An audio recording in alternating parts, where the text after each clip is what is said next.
Hello class, so today we're going to be doing a force in motion investigation lab.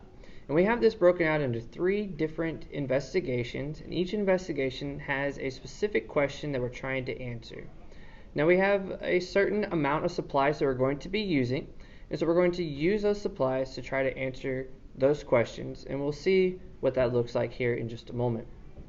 Now, in order to complete the handout for each investigation, you're going to, in the first box, describe what we did in the investigation. In other words, what did we do to get our results? So explain what took place. The second box there is identify each of the variables of the investigation.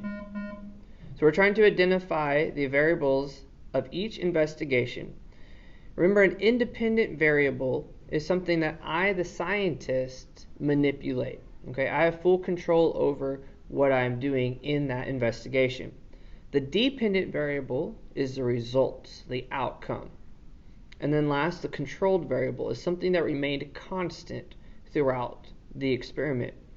And so basically in that section, you will circle A for acceleration, F for force, or M for mass. And it'll be 1 for each independent, dependent, and controlled. In that third box, you're going to record your observations of the investigation. In other words, record your results. What are you able to see and observe? What is taking place? And how could this support the answering the question? And then for the last box, you're going to describe the relationship between force and acceleration for the first investigation, the second one, the relationship between mass and acceleration, and then the third one, the relationship between mass and force.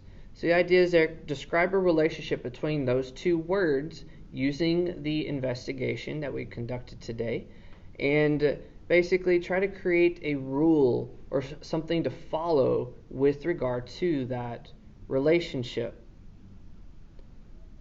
Now for investigation number 1, the main question we're trying to answer is how is force related to acceleration?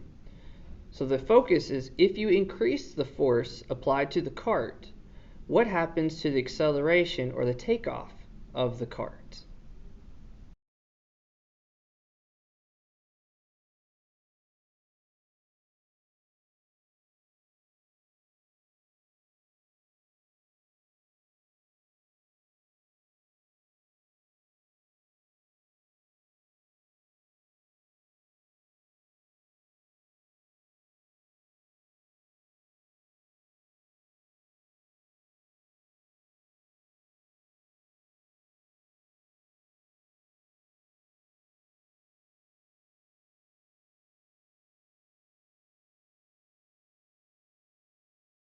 For investigation number 2, how is mass related to acceleration? So the focus of the question there is, if you increase the mass of the cart, what happens to the acceleration or the takeoff of the cart?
In investigation number 3, how is mass related to force?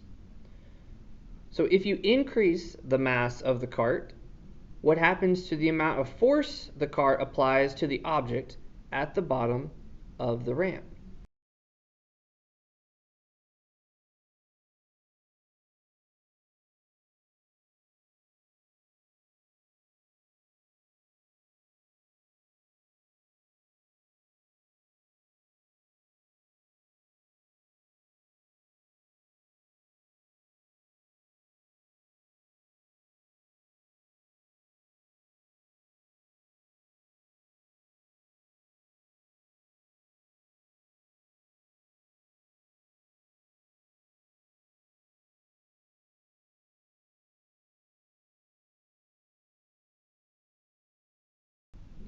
Alright, so now that we have finished our investigations of the force and motion relationship, be sure to submit your handout and get that turned in. Now tomorrow we're going to be extending the concept of these three investigations. So to prepare for tomorrow, please have available with you 2 pieces of paper, one of which has holes on the side, for example, like this. A piece of regular notebook paper would be perfectly fine for that. You will also need a marker, a pair of scissors, and a pencil available to you. And again, this will be for tomorrow's portion of the investigations lab. So we'll see you tomorrow. Have a great day. Be sure to like and subscribe.